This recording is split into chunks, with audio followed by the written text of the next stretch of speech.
সমস্ত সাধুগুরু বৈষ্ণব এবং গীতাপ্রেমী ভক্তদের চরণে প্রণতি জানিয়ে তাদের চরণধূলির আশীর্বাদ নিয়ে শুরু করছি আজকের গীতাপাঠ। ওম অশ্ব শ্রীমদ্ভগবদ্গীতা মালামন্ত্রস্য শ্রী ভগবান বেদব্যাস ঋষির নুষ্টুপ ছন্দ শ্রীকৃষ্ণ পরমাত্মা দেবতা অসচ্চানম্বশতম প্রজ্ঞাবাদাঞ্চ ভাষাসে সর্বধর্মান পরিত্যাজ্য মামেকম শরণং ব্রজ অহং তাং সর্বপাপেভ্য মোক্ষয়িষ্যামি মা শুচ। ওম তৎসৎ ওম তৎসৎ ওম তৎসৎ। ওম নমো ভগবতে বাসুদেবায়। হরে কৃষ্ণ। চতুর্থ অধ্যায় জ্ঞান যোগ। শ্লোক 15। এবং জ্ঞাতা কৃতম কর্ম পূর্বয়পি মুমুক্ষুবে কুরু কর্মৈব তস্মাত্তম পূর্বই পূর্বতরম কৃতম। গীতার গান। এইগুলো তত্ত্বকথা পূর্বে যে বুঝিল, অনায়াসে তারা সব সংসার তরিল। তুমি পূর্ব মহাজনে যথা অনুসর, যথাবৎ সিদ্ধিলাভ হইবে বিস্তর। অনুবাদ। প্রাচীনকালে সমস্ত মুক্ত পুরুষেরা আমার অপ্রাকৃত তত্ত্ব অবগত হয়ে কর্ম করেছেন। অতএব তুমিও সেই প্রাচীন মহাজনদের পদাঙ্ক অনুসরণ করে তোমার কর্তব্য সম্পাদন করো। তাৎপর্য। পৃথিবীতে দুই শ্রেণীর মানুষ আছে। তাদের মধ্যে এক শ্রেণীর মানুষের হৃদয় সব রকমের কলুষে পরিপূর্ণ এবং অন্য শ্রেণীর মানুষের হৃদয় অত্যন্ত নির্মল। কৃষ্ণ ভাবনার অমৃত ভগবদ উক্তি এই দুই শ্রেণীর লোকেরই হিত সাধন করে।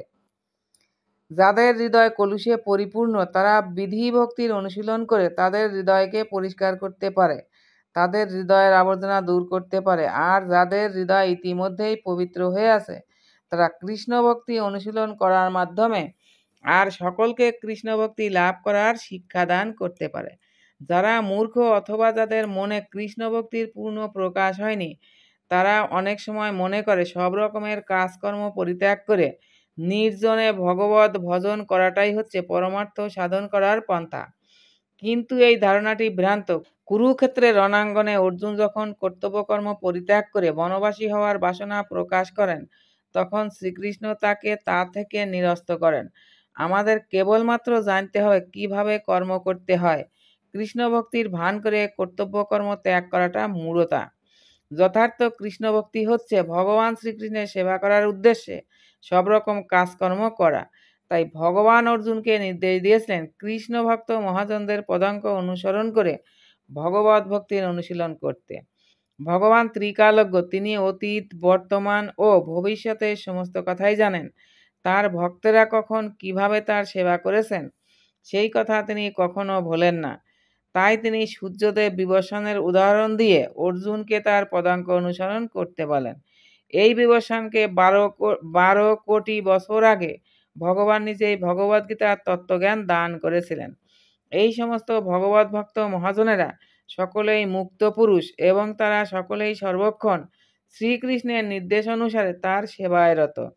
তাই তিনি অর্জুনকে উপদেশ দেওয়ার মাধ্যমে আমাদের উপদেশ দিয়েছেন যে ভগবত ভক্ত মহাজনদের পদাঙ্ক অনুসরণ করে ভগবানের সেবায় কর্তব্যকর্ম করাটাই হচ্ছে সিদ্ধি লাভের একমাত্র উপায়। শ্লোক 16। কিম কর্ম কিম কর্মেতি কবয় অপি অত্র মোহিতা তত্তে কর্ম প্রবক্ষ্যামি যদ জ্ঞাতা মোক্ষসে অশুভাৎ। গীতার গান। কি বা কর্ম অকর্ম বা করিতে বিচার, বড় বড় মুনি ঋষি হয় চমৎকার। তাই সে বলিব আমি কিবা কর্ম হয়, জানিলে সে তত্ত্ব কথা অশুভের ক্ষয়। অনুবাদ। কাকে কর্ম ও কাকে অকর্ম বলে তাই স্থির করতে বিবেকী ব্যক্তিরা মোহিত হন। আমি সেই কর্ম বিষয়ে তোমাকে উপদেশ করব, তুমি তা অবগত হয়ে সমস্ত অশুভ অবস্থা থেকে মুক্ত হবে। তাৎপর্য। কৃষ্ণ ভক্ত মহাজনদের পদাঙ্ক অনুসরণ করে কৃষ্ণ ভাবনাময় কর্ম করা সকলেরই কর্তব্য। পূর্ববর্তী শ্লোকে ভগবান যে উপদেশ দিয়েছেন পরবর্তী শ্লোকে তিনি তার ব্যাখ্যা করে বলেছেন কেন স্বাধীনভাবে ভগবানের সেবা করা উচিত নয়। এই অধ্যায়ের প্রথমেই বর্ণনা করা হয়েছে পরম্পরার ধারায় ভগবত তত্ত্বজ্ঞান লাভ করেছেন এমন কোনো মহাপুরুষকে গুরুরূপে বরণ করতে হয়।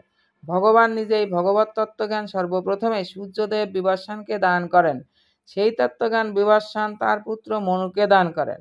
মনু তার পুত্র ইক্ষ্বাকুকে দান করেন। এভাবেই সৃষ্টির আদি থেকে এই তত্ত্বজ্ঞান প্রবাহিত হয়ে আসছে। তাই গুরু শিষ্য পরম্পরায় পূর্ববর্তন যে সমস্ত মহান আচার্যরা রয়েছেন তাদের পদাঙ্ক অনুসরণ করেই এই জ্ঞান আহরণ করতে হয়। মানুষ যত বুদ্ধিমানই হোক না কেন, গুরু পরম্পরার ধারায় এই জ্ঞান আহরণ না করলে সে কখনোই কৃষ্ণ ভাবনাময় তত্ত্বকে প্রামাণ্যরূপে উপলব্ধি করতে পারে না। সেই জন্যই ভগবান নিজে অর্জুনকে এই তত্ত্বজ্ঞান সরাসরি দান করতে মনস্থ করলেন। অর্জুনের পদাঙ্ক অনুসরণ করে যদি কেউ ভগবানের দেওয়া এই তত্ত্বজ্ঞান আহরণ করেন, তাহলে তিনি অনায়াসে জড়জগতের বিভ্রান্তি থেকে মুক্ত হতে পারেন। কেবলমাত্র জাগতিক পরীক্ষা নিরীক্ষার মাধ্যমে অভিজ্ঞতালব্ধ জ্ঞানের সাহায্যে ধর্মীয় পন্থাগুলি কখনোই নিরূপণ করা যায় না। প্রকৃতপক্ষে একমাত্র ভগবানই পরম তত্ত্ব সম্বলিত ধর্মনীতি প্রণয়ন করতে পারেন। ধর্মম তু সাক্ষাৎ ভগবৎ প্রণীতম। জল্পনা কল্পনার মাধ্যমে একটি মনগড়া ধর্ম তৈরি করলে তাকে ধর্ম বলে গ্রহণ করা যায় না।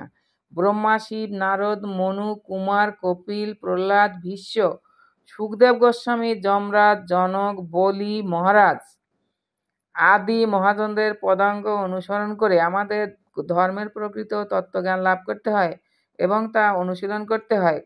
কল্পনা ও অনুমানের ভিত্তিতে আমরা আত্মোপলব্ধির পন্থা প্রতিপাদন করতে পারি না।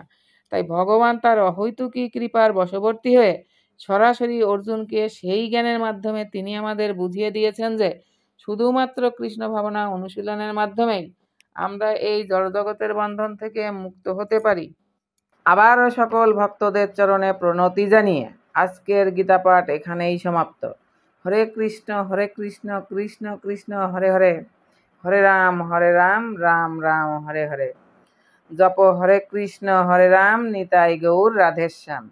নিতাই গৌর হরিবল হরিবল হরিবল, গৌর হরিবল।